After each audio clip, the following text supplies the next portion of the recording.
It's Thursday. You know what that means. AEW Dynamite Review is on YouTube Live with AltJake and George.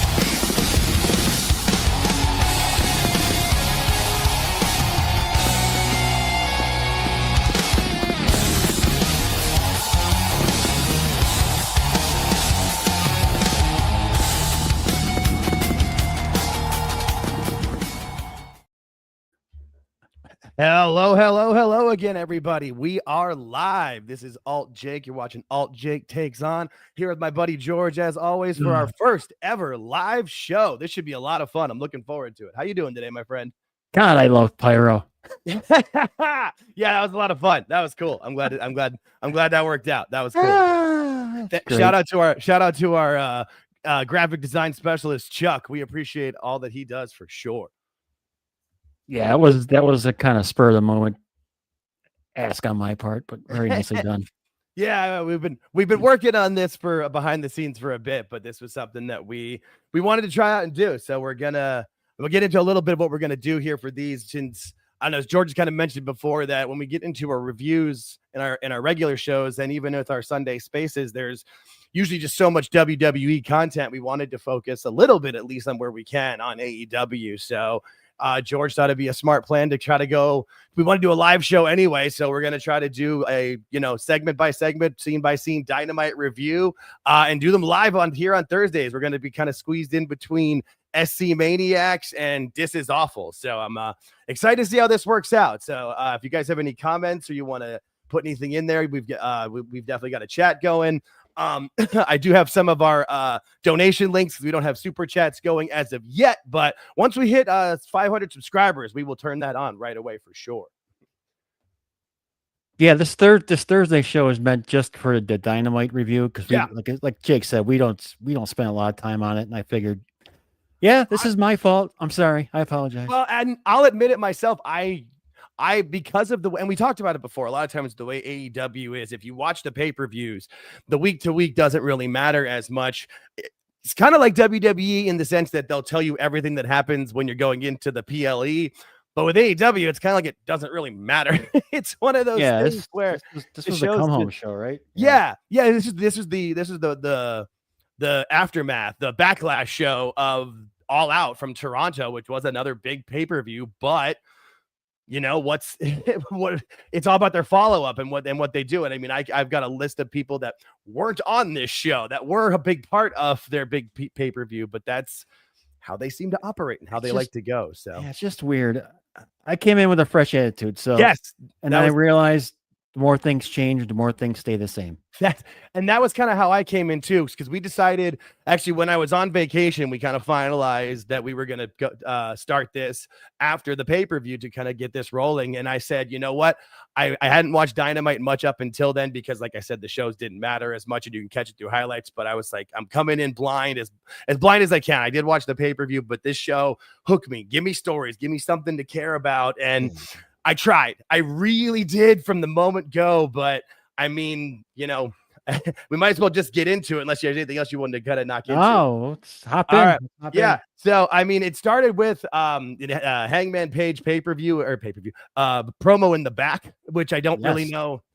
I mean, I know you're trying to be different, but shouldn't the world champion, who just retained after a major battle with an up-and-coming star, because he was trying to put Kyle over with it, shouldn't that have been in the ring? I mean, even if you don't have the entrance, just have him start the show in the ring. I don't know. No, I was fine with it, but the problem is, and sometimes we talked about the audio issues. Oh God, yeah. I honestly, I didn't understand what he said.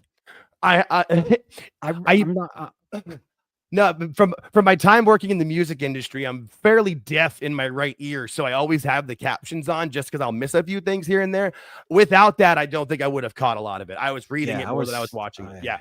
And then they're in Pittsburgh, and so I mean, right there, you would think. I feel like they booked this venue thinking that they would still have Britt Baker, who could sell tickets in Pittsburgh, because they were in.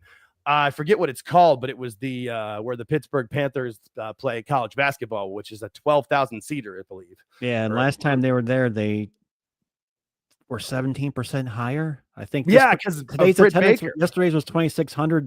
The time before that was like 4,000 or something. Yeah, and because usually, I mean, they've put Britt Baker over really big on those shows. You know, they had it where she would have the terrible towel going and the and it works out for Pittsburgh that all their major teams are black and yellow, so they could have that be part of the design, part of the show. She came out in the gear, you know, it's kind of their big hometown thing. But I mean, we haven't seen Britt Baker. Oh no, I think this pretty much all but confirms that there's no return for her going back to AEW. But I don't know if you noticed, but Excalibur did state that, we're going to get right into, because they were talking about this match and then they started the tag match afterwards. Yeah, that was weird.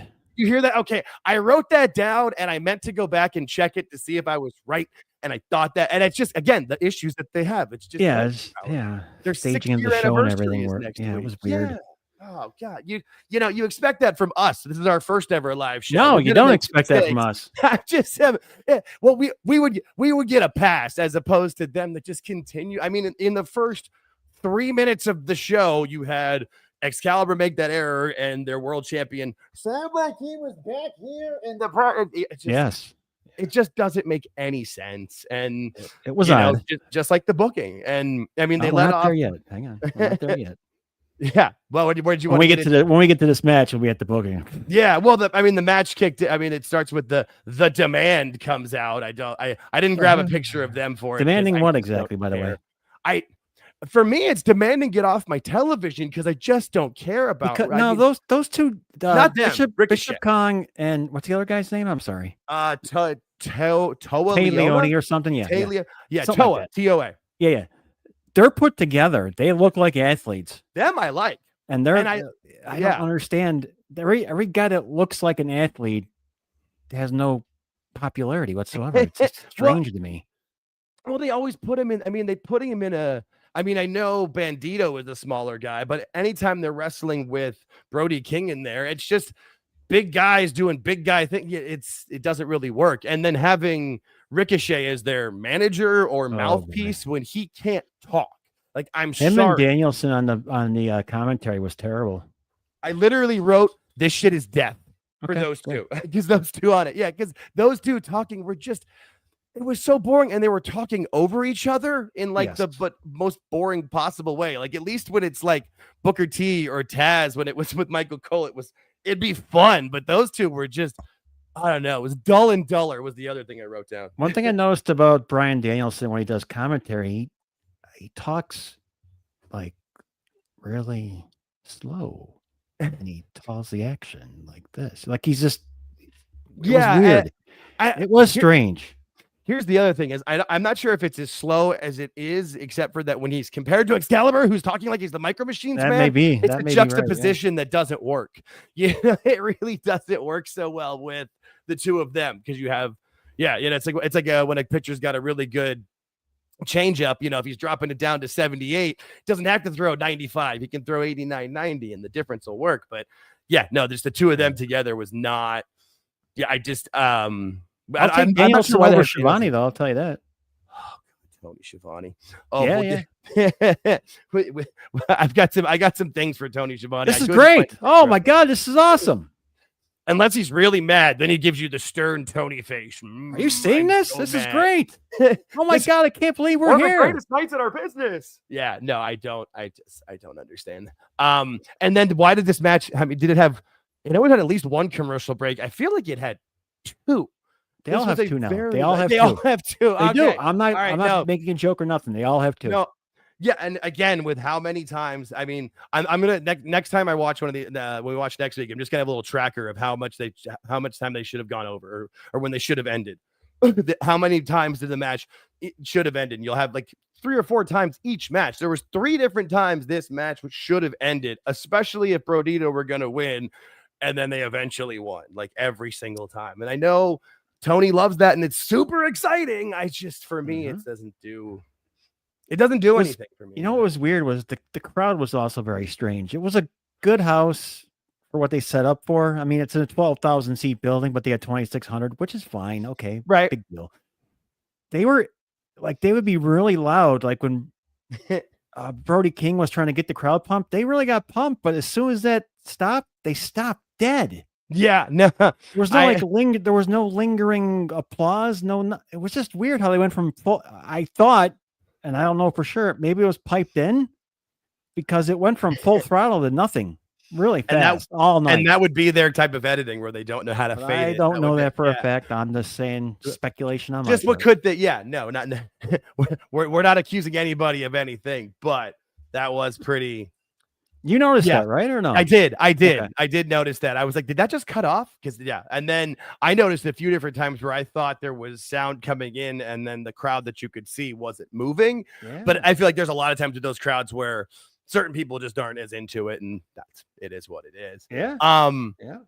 There was the backstage segment next that had Mark Briscoe telling you that who his mystery partner was going to be without telling you. They reiterated it like 5 different times to again beat you over the head with it. I just don't understand why they have to overdo everything. Like even with Kyle O'Reilly go, where is my mind as walking up? Like we get it. It's overkill. Yeah, Briscoe was doing everything. Willow Nightingale was kind of this there making faces. And what group is she a part of? She's a part of every different group. You know, I think she's officially in the conglomeration with everybody else. I think she is too, but then she comes out later in the other. They were bringing out everybody for no reason at all night. So that's going to be a common theme. Yeah, no, that is a very, very, very valid point. And then when they came back from commercial, they had Renee Paquette interviewing Chris Statlander with Harley Cameron in the background with her little cat nose face thing on there. I wanted to get a picture of it, but all I could find was a video. And May I say one thing? Yeah. What's up? I enjoyed 2 or 3 things in this show. This being one of them. Harley Cameron's very entertaining every time she's on your television. She's just not on your television enough. Dude, when she was doing the interview and she freaked out in front of the camera and said something weird and just dipped down, like she fell out of the camera frame down, which was hilarious to me. I was dying. Yeah, no, she's great. She's got that whole.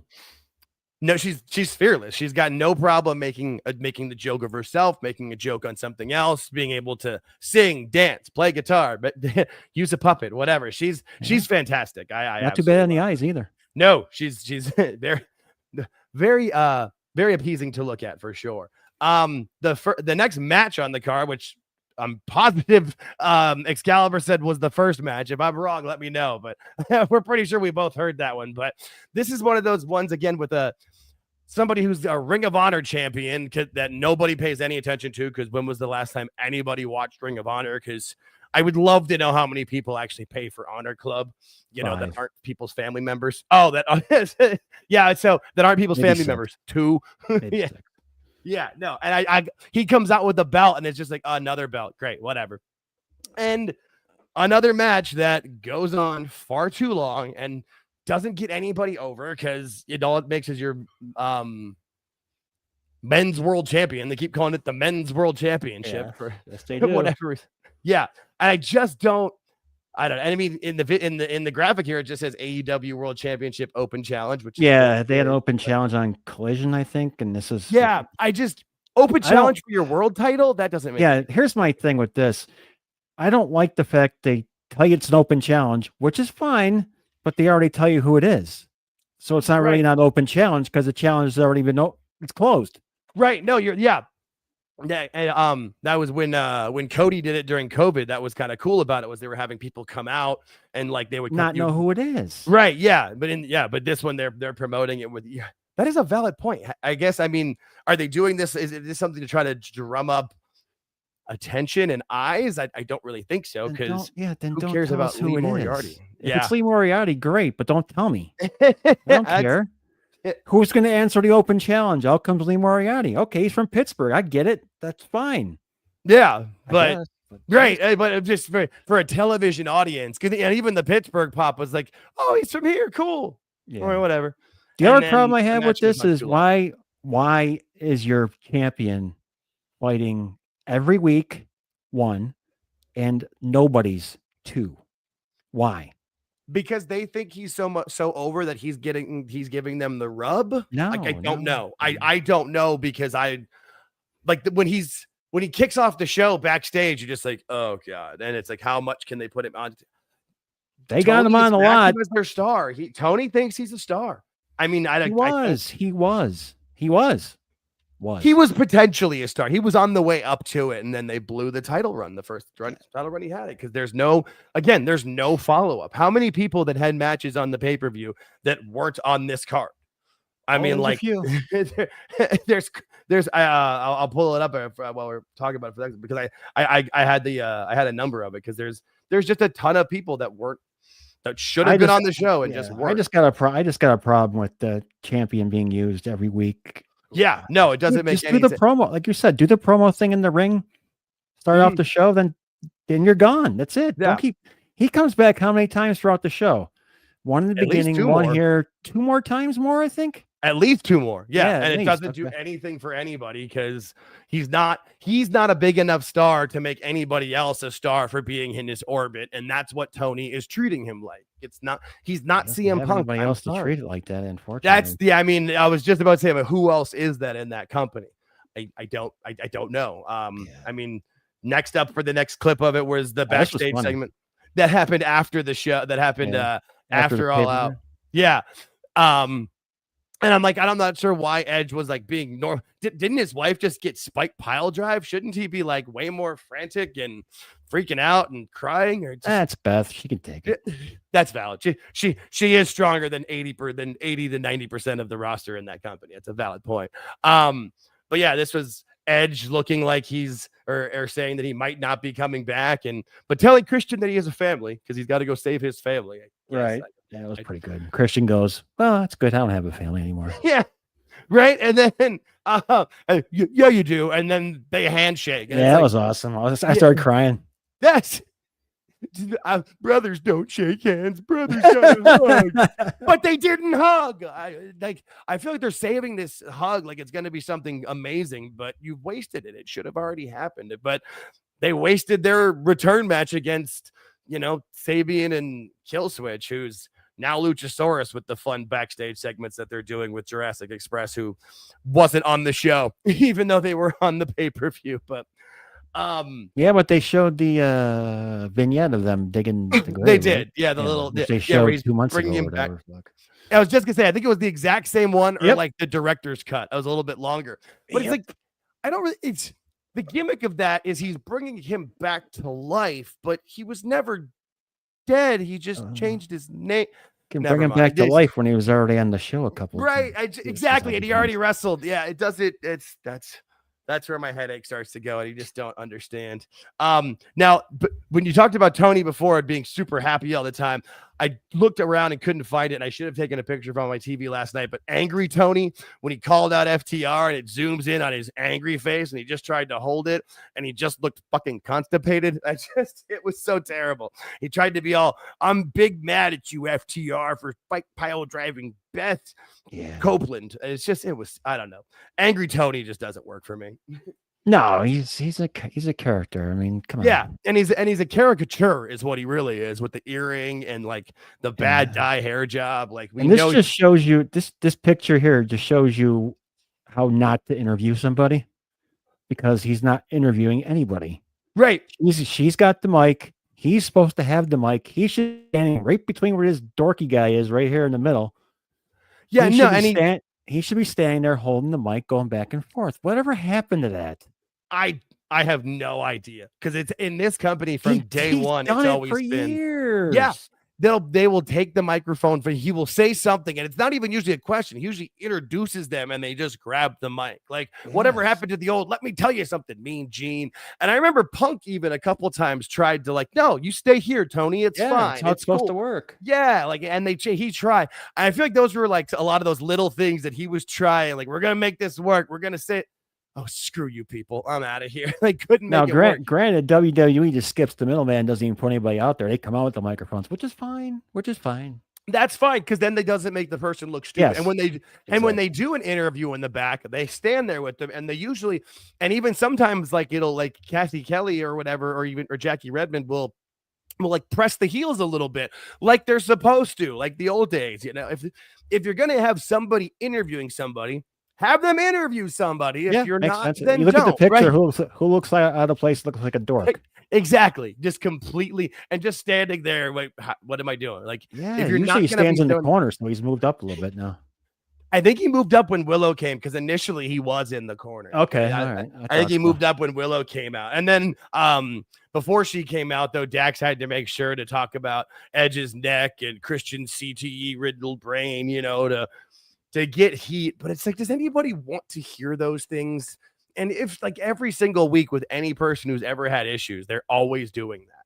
They're always renaming, they're repeating things. They go for it, man. Every time, and just it wasted. It makes it so it's less impactful, like. And honestly, like wrestling in the NFL should be the last thing that anybody should use those 3 letters ever at. Just don't do it. Don't do it. I was kind of looking forward to this segment, and then as it happened, I started dwindling away quickly on this segment, unfortunately. Yeah, no, I was pretty. This is a pretty big woof for me, and especially with. I mean, I appreciate what Willow said about Beth. Yeah, Willow's got something going. I'll give her that. I was gonna say she's. Where did I write it down? I was like, Willow might need NXT more than anybody in the company, and it's not even that she needs NXT. I just feel like she needs somebody with her to help her because it seems to me like she would be somebody who wants to learn and would listen and ask questions and be a sponge. And we don't know that. We don't. I just feel like that's what she seems like, that type of person. And with the coaching they have there, it's just, She was in this show more than Hangman was.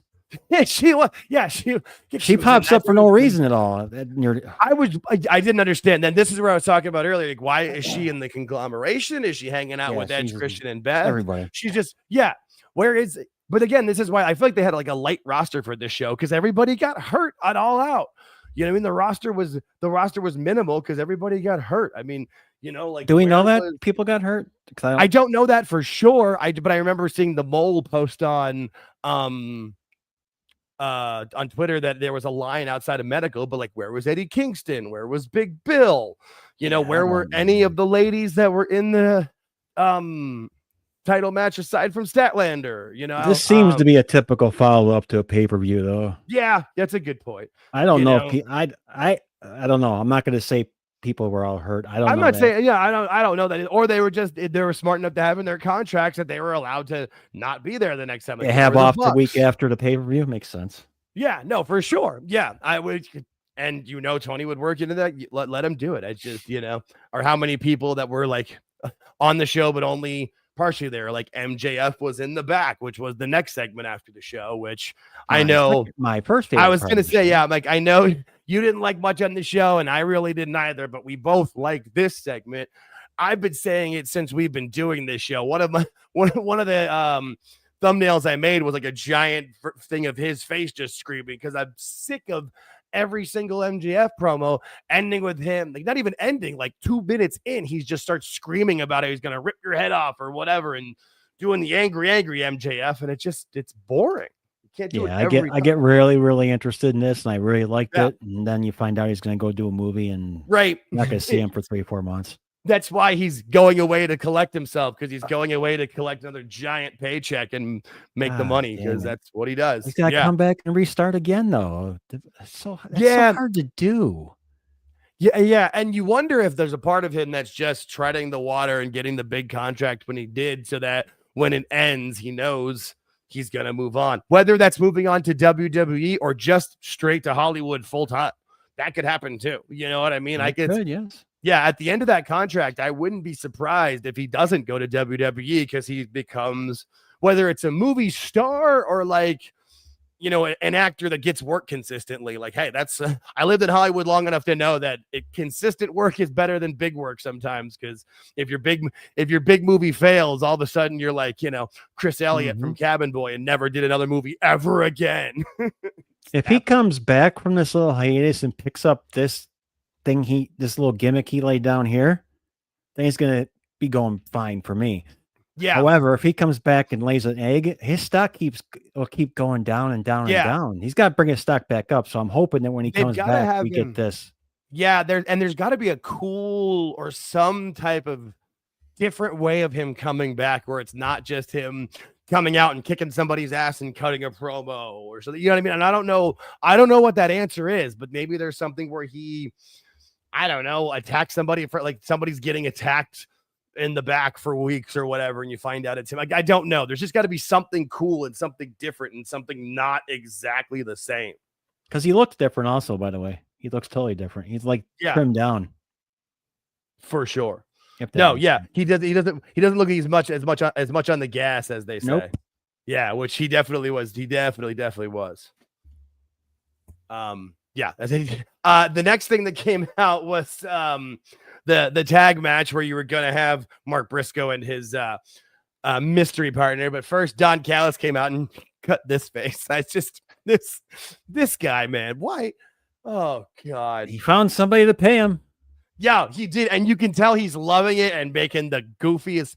He's loving every second of his life, and I was just saying you can't fault him for that one because he's out there. He knows he's making an ass of himself, but he knows he's cashing a paycheck with a bunch of zeros, and probably has a good amount of influence on Tony. Tony looks at him like, "Oh, you were in WWF back in the day and ECW for a while. You must know things." No, you got fired from both companies for a reason, and there's a reason you're not in TNA anymore. Wrestling, but he got fired. Right. Well, I think ECW, I think it was that he didn't know how to wrestle or something, and then he cuts out and then talks about his big paintings or whatever. And we all knew it was going to happen. It was the lamest thing ever.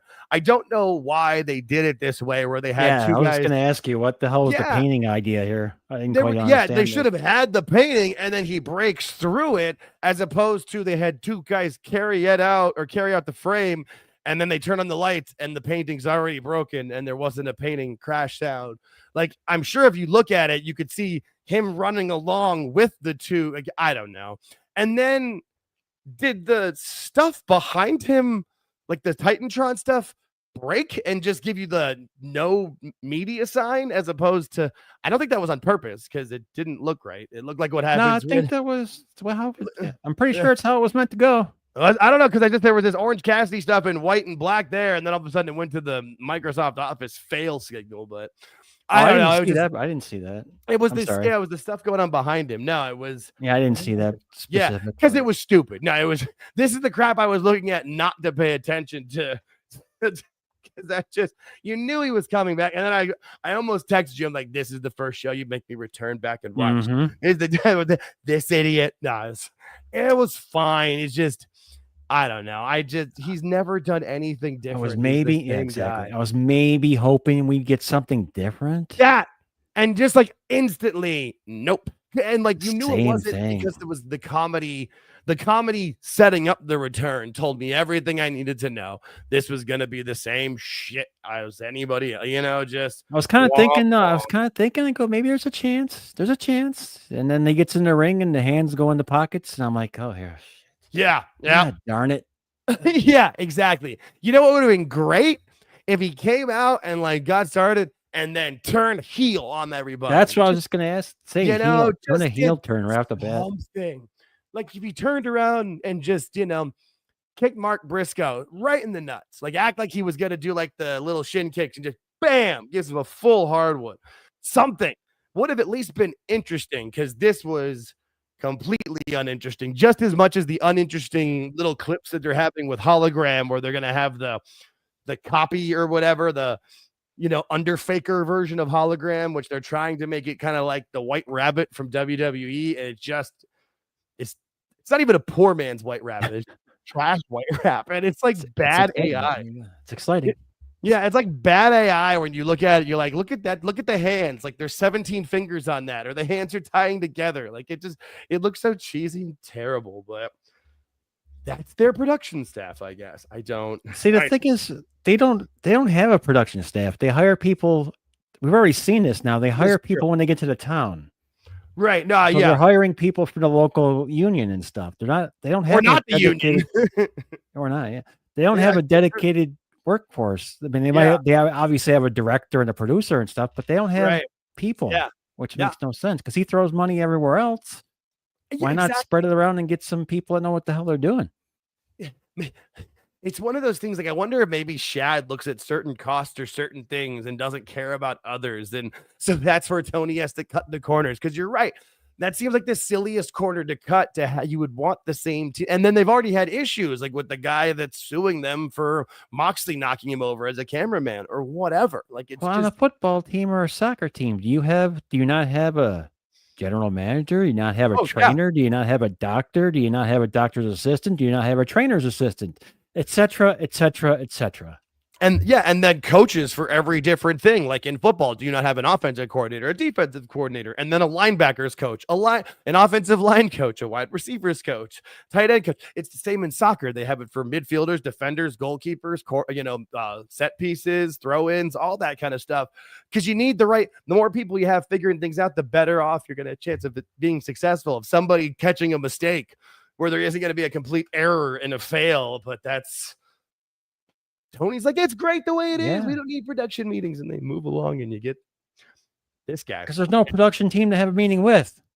Yeah, no, it's Tony and 3 friends, and it used to be, and I feel like that circle's getting smaller. I mean, Arn Anderson's not there anymore. What was it? Jimmy Jacobs isn't there anymore. Yeah, they got work to Jeff do. Jarrett in forever. Whatever happened to Jeff Jarrett? Where's he been? Vacation. Yeah, that's a great answer. That's the best answer ever. What happened to Jeff Jarrett? Speaking of well, coming up next is the important Tony. We're not there yet. This is just the teaser. This is the tease. Okay. This was the nice little tease getting you this ready is the for commercial it. into it afterwards. Yeah, after the conglomeration. I think they won. I'm not even sure who won that match. That one kind of bothered me. Oh, that's right. Orange Cassidy's team won. Yeah. The conglomeration win by pinfall with the portal bomb. Oh yeah. That after that was when they came back where they had Mina Shirakawa backstage talking about Toni Storm and how she hasn't heard from her because I guess Tony's going to go crazy again. Didn't she just come back from being crazy?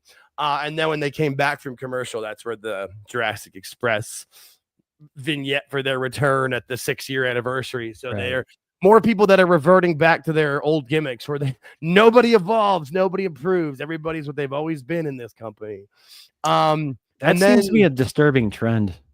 I mean, people are going back to where they started 6 years ago, and that was they tried everything they could to move them around, and it didn't work. And now they're going to try going back again. Yeah, I mean you say they tried everything, but they really didn't. I feel like it's like The Simpsons, man. We tried nothing, and we're all out of ideas. Like they didn't, because it's all Tony's simple booking of tried turning you're my Jack friend. Perry heel. I mean, yeah, and just they don't follow up with anything of it because nothing ever matters, and. It just and what he was doing, and where then with the Bucks of trying to be big, angry badasses taking over the company, and then that failed, and then they redid it with Moxley and his group, and that really never succeeded either. Like they just keep repeating themselves. I know that's what initially started getting me kind of sick of the show back in like 2021, 22, where that's everything just was keep repeating, where you either had the same things of like, you were my friend and you're not my friend anymore, or man, we used to be friends and we haven't been for 5 years, but we need to be again. Or it's all just the same kind of bullshit. What they're in now is weird though. It's just a weird, like, I can't even describe how the rut is. It's just so strange because you're watching it going, yeah, it's the same thing. 2 hours and 10 minutes. It's all the same. It's 15-minute, 20-minute matches. Yep.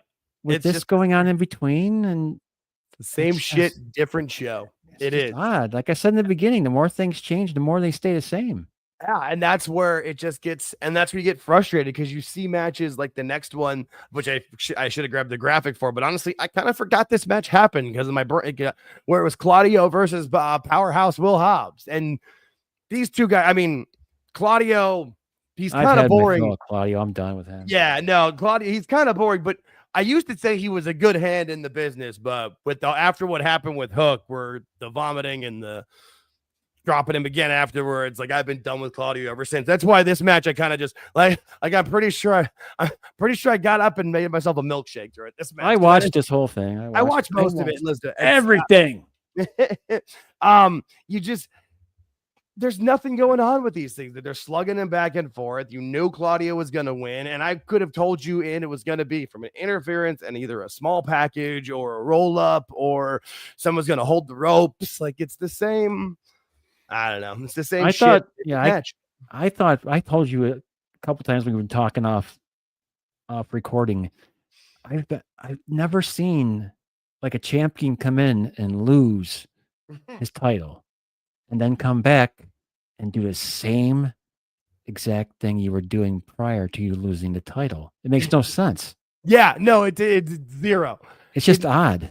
It doesn't make any sense, and it's gonna and they've had multiple chances to try, and they've just it's this. I don't understand. Okay, how cool would it have been if after Moxley lost the championship, he comes back on Dynamite, has a meeting of the whatever they're called, and he goes, Death Riders. "You guys suck. You're terrible. I don't want to be associated with you." And they're like, "No, John, please." And he lays them all out and takes off. Then you got a new character right there. He's new, fresh. Right. And then some of them go away and then come back later. Like there needed to be just an agreement. This isn't working. Blow it up. Try again. Do different things. But it's just the same. And they still try to add people to the group. Like anybody wants to be a part of this.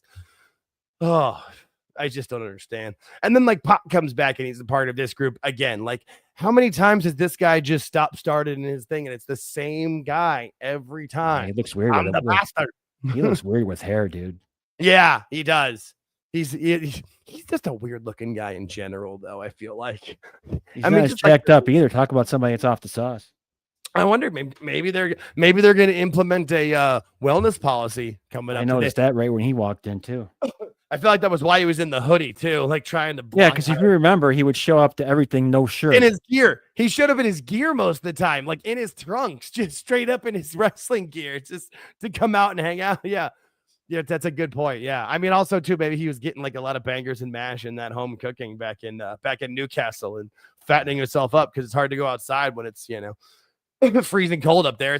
Newcastle's never warm; it's always cold up there. But and then Samoa Joe came out and they ran them off. So again, this is just still these groups feuding because. Yay.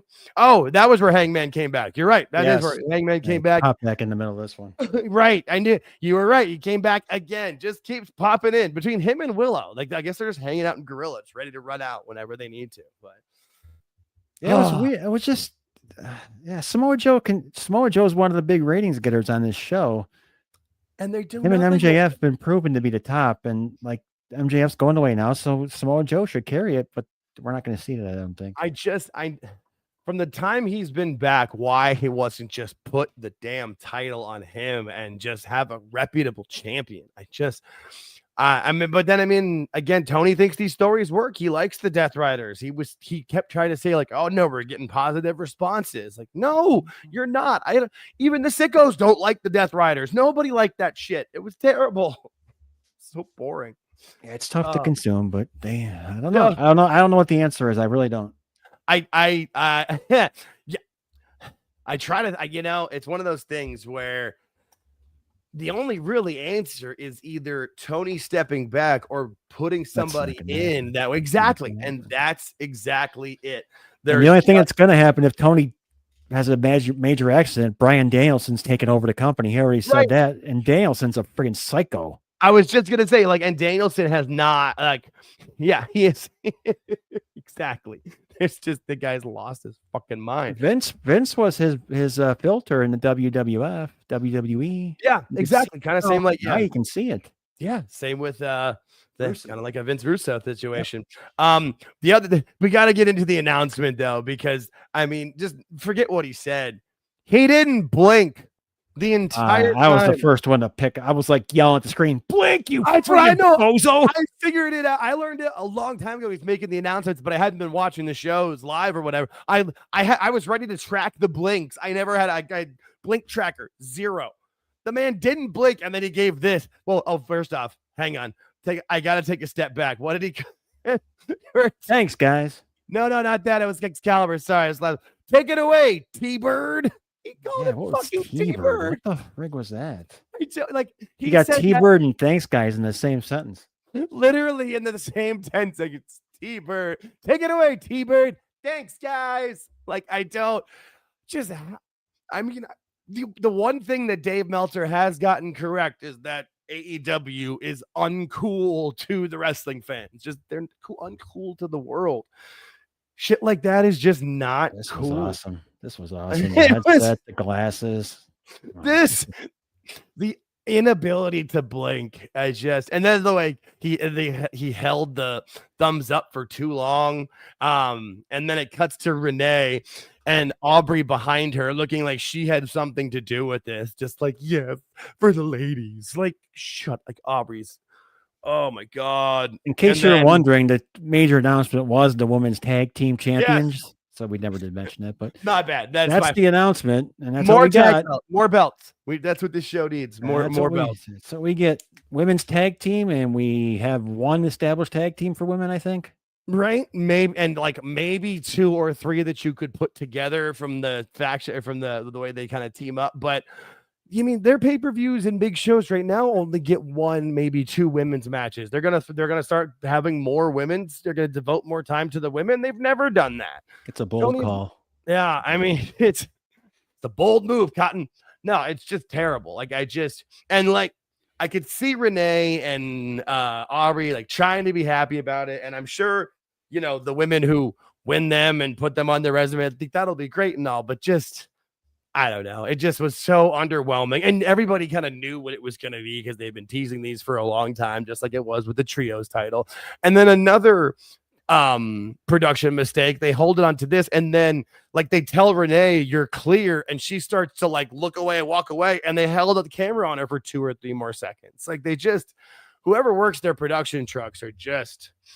they're hot boxing in there or something, man. I don't know. But it's bad. The wrong button at the wrong time. I don't know. Yeah, I don't know. There's somebody's hitting something. That's for damn sure. And the guy that directs the show, isn't he? He's the dude that used to direct WWE. Right, but he also his name, but Kevin Dunn. Yeah, I forget his name too. No, he worked with Kevin Dunn. Yeah, but Kevin Dunn. This guy here, is it the Kermit guy? There's a couple of production guys. I can't remember his name. It's not important, but. Yeah, no, I know what you mean, but I know who you're talking about. He used to be the director for the WWE shows back in the day, but yeah, I don't know. Maybe it's not his fault. Maybe the people they're hiring, he'll say, go to camera 3, go to camera 3, go to camera 3. And the guy's like, da herp. I don't know. Yeah, we don't know what's going on back there because I don't know what's going on back there, apparently. Yeah, I'm not sure anybody does. And then the main event was Chris Statlander defending her newly won AEW Women's World Championship versus Mina Shirakawa, which, I mean, okay, but I just don't really, there's not much story behind it, any of this. It's not a main event. Your main event should be story driven and giving what's the hottest thing that you have going that people you're not getting that here. Jesus. Yeah. And just what is this? I still don't even really understand why Chris won the belt. Is Tony Storm? Tony Storm's going away for a little bit. Is she okay? Did she hurt herself or something? No. Filming a movie or something? I was surprised that when she lost it, it felt abrupt to me. But I mean, this company also has flamethrowers, so there's a lot of abruptness in this one. But yeah, Tony Storm's going off to do something. I heard it earlier, but she's not hurt. Okay, good. I was just wondering because it was so abrupt within it, and they would make them wrestle hurt and give up a title. But I really think Tony Storm didn't want to lose the belt to Mercedes, so Statlander will. Oh, ding, ding, ding, ding, ding, ding, ding, ding. We have if I had the either the Price is Right come on down or the winning sound effect from the Family Feud. No, that is the dead on winner. That's exactly what's happening. And what's Chris Statlander going to say or do? She's got no pull. Of course she's going to say yes to it. Yeah. That's a valid point. That's exactly what's happening. Oh, poor Chris. We don't know it's exactly, but not exactly. I'm just, I'd be shocked. I think you nailed that one. I hadn't heard that theory yet, but that seems absolutely correct. And then obviously Statlander wins and retains, but really it was more about what was going to happen afterwards. Yeah, because she was teasing where she wanted to go to the bad guys. Right. It kind of seemed like Harley wanted her to go and seemed like Harley and there seemed they were teasing something with that, but maybe that's just me reading into shit and wanting. No, they actually had a story for this. It seemed like it. It seemed like it. And then I know, and I'll even give them credit into a point because wasn't Chris Statlander, wasn't she part of the best friends when that whole big group when Yuta was a part of that? So having him try to turn her, that actually made some sense. And I wrote that down. I'm like, I like that because we all know that even when it's a terrible storyline, wrestling fans pay attention. We remember. Like Shelton Benjamin to this day says that what's the number one thing he's asked about from fans? It's the time with his mama. And we all feel like, oh, that was like 1 or 2 years. That was a 6-month program. That was it. Maybe even less. It might have been 4. Like it wasn't that long, but we remember it because it resonated with us. So like, you know, we remember things. We want things to matter and mean something to us. And so this was a good idea in that sense to have him do it. Yeah. Obviously, she was going to turn him down, and that as makes sense with it. She killed him too with that. She was just gonna say she hit him with the. She went all Stan Hansen with him. There's a difference. There's a difference between a clothesline and a lariat. That's a lariat. She gave it everything. She nailed him. And then the Death Riders start to like look like they're gonna surround her and maybe attack Statlander, and then we forgot Statlander gave Moxley the double fingers. Oh, she did, and like to his face, like in his face, like yeah, directly, like right up to him. Yeah, no, you're right. She did. She gave him that. She gave him the double birds, and then Harley Cameron was kind of like looking like she didn't know what to do, and then Chris slid out, and they started leaving out together, and then Darby's music hit, and I literally thought to myself, he's gonna have, and he came out with the flamethrower, and. I feel like he got a little close to that audience, didn't he? With it, at one point near the end, before they went off, he kind of pointed it that way, and I'm like, dude, no. Where you're pointing that one, pal? I don't know about that one. But it seemed like they were leading to some sort of inferno or fire match because he like lit Mox on fire at the pay-per-view and this, but he just said an I quit match. And I was like, okay.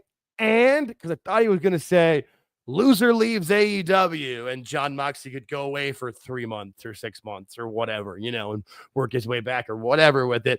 Just again, to like end that storyline. The Death Riders are done. They're not involved with the title anymore. So who cares? It's not ending. Yeah, it's never going to end. It'll never end. It'll never be over, baby. I thought it was going to be like Darby against Moxley, but they have some kind of weird. That's like it's Darby. No, I think it's no. That's tomorrow. That's next week. Next week it's So next week it's Statlander. What they set up here? What was the? Oh, this is for the pay per view. Wrestle Dream, because it's only like 3 weeks away. Wrestle Dream is on the 12th I think it's the 11th of October. So there's only 3. Or maybe the 18th. I think it's the 18th. Yeah, it's the 18th. So there's only 3. There's next week is October 1st, October 8th, October 15th. There's 3 Dynamites before the pay-per-view. They can do something with it. Yeah. So no, that was setting up Moxley versus Darby in an I Quit match at Wrestle Dream. And then it's I think it's like Statlander. I forget who. I know it's Yuta and Statlander and Darby against Yuta. And Statlander and Darby versus Yuta and Mina. Or not Mina. Yeah, not Mina. No, not what's Mina. her name? I don't know her. Marina Shafir. Marina, Mina. Yeah. I'm like, I don't know her. See, I don't know her. She told me I don't know her. I don't know her. I know her. Nobody wants to know her. She's so boring. What does she do? Like I don't know. But and they're hyping up their big 6th anniversary show, which is I thought they were going to do it from either DC because that's where they did the first one from. I honestly thought they were just going to do it in Daly's place. I thought that'd be the smartest thing to do, but they're doing it in like Hollywood, Florida. Yep. I don't. Oh, okay. Major problem selling tickets, dude. I really do. I mean, look, I'm not that religious, but I have Jewish heritage. Like South Florida on Yom Kippur, like, dude, even bad Jews don't go out that night. Like, we know that. Like, come on. That's right. Yeah, they did that shit with MJF in Jersey, remember? Yes. They don't like. My God. Like, again, Tony books and thinks like everybody puts wrestling as the number one. Like, sorry, dude. Not the case. People have lives. People have things they care about more. People also aren't going to spend money on everything like he wants them to. Like, this is why what they need to do is reduce their costs and reduce like what their costs, what they're charging people for the pay-per-views, for the shows, and try to be more family friendly to try to draw in that audience that can't afford WWE but still wants to go to live wrestling. And they got flamethrowers and thumbtack matches and here's the problem. Here's the problem they got going. Yeah. They're not selling tickets, so they're not drawing a house. We know that already. However, listening to Don and Johnny talking about it, yes, SRS had a Q&A, and they were talking about, somebody asked the question, is AEW exclusive to HBO Max? And his answer was no. Now, when you hear that, what do you think? Well, the first thing I think of is I know they were on Amazon for a bit, so I know there was that part of it. But also, too, I thought I was just looking for the pay-per-views. What about the stream? Now, does that mean like the streaming and like where they're keep digging for like the streaming and the simulcast partnership? I mean, that's happening. I mean, that's gonna be part of that split that's happening. That split's happening sooner than later. Think about that. Yeah. No, they're gonna be done. But that's where I think Tony will. I don't think the company will die. I think that's where he'll figure out and put it on YouTube or whatever. It'll just be even worse. But I just don't know. Yeah, here's where I'll disagree with Johnny on one thing. He said they'll put Dynamite and Collision on YouTube and charge $5 to see it. I don't think they do that. I think if it goes on YouTube, it's going to be free. The pay-per-views, you're going to have to pay like maybe $25 for or something. You're not going to pay $50 on YouTube. There's no. And then they'll just get a bunch of ad revenue. They'll just they'll figure it out and do it with ad revenue. But their YouTube page doesn't get that many views. Like their YouTube views, they don't. They have 1.2 million subscribers, but they don't get any views. It's weird. Yeah. That is weird because but WWE has like what 112 million subscribers. So I mean, it's big difference in it. Yeah. But I just don't know. I mean, when does that split happen with WBD where they're moving into two companies? Because I feel like that's not like it's the guy. There's a whole mess of FC. Yeah, after everything's got to be approved by the government, this and that, and it's going to be a while. Right, but if they know it's coming down the line, they'll start cutting weight sooner than later. So I mean, it's going to be interesting. Let's go with that. Yeah, no, it's already interesting. It's going to be even more interesting to see what comes out of it. Because even if they stay on all of that, by the time that deal is done and goes through, isn't their current TV deal going to be up soon? Wasn't that only 3 years? Like I feel like option of 4.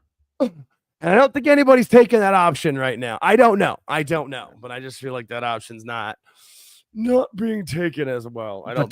They did 638 for this, right?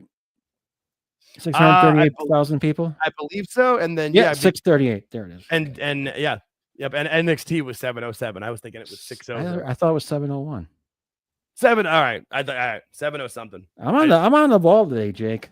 Good. Thank God. Somebody's got to be. I'm doing my best here, but this is the first time I'm running like the live stuff behind the scenes. So I'm getting the pictures going, make sure everything's rocking and rolling. Hey, we're learning as we go along. That's the fun part of it. That's what we I said to Jake before we started, I said, listen, if we have more than one person in the chat, I'll be happy. And we've had more than one person in the chat, so I'm very happy. Absolutely. No, it's been fun. That was it. This is I almost named it like episode 0 as to be like a trial run, but I'm like, screw it. We got to get out there and figure out how we got to do this. So it worked well. I think we got a good plan going on here. I figure about an hour would probably be the best that I would want to go. Now, if there starts to get more of an audience and people want to have more involvement in it, we can talk about that. But I also don't want to go too long. I want to stick to our top. If the Dynamite related questions and stuff, I'm all for it. But absolutely, start drifting off into the weeds. We have a regular show coming out. We'll have a regular show tomorrow with all the news and stuff we normally do. So and we got our Sunday show to go live and talk to people then too. And we got a lot more up the pipeline too. We've got a few things coming up. I think we got some cool interviews on the coming to you soon. We'll record those next week or the week after and get those out to folks. Is there anything else you wanted to cover? Or anything else make sure at 11 p.m. you turn over to the This Is Awful. That's Disciplinary and Awful Wrestling doing a show together, 11 p.m. Eastern. Awful's channel. So make sure you tune into that. at 11 p.m. Eastern Standard Time, please. Thank you. Yeah, I will. I'll do my best to jump in there and be in the chat with them for sure. Those guys are always fun. We always have a good time with them. All right, cool. Well, I feel like this is a good way to end this for our first live stream. If you have any comments or anything you want to talk to us about, leave it. If you think that we did well, or that you would think we could do better and improve with it, let us know. But we're gonna try to make this our. We'll focus our Dynamite watch here and kind of like we'll watch the show and tell you all about it, so you don't have to if you don't want to. So, but yeah. Thanks for hanging out, everybody, and we will catch you next time. Peace.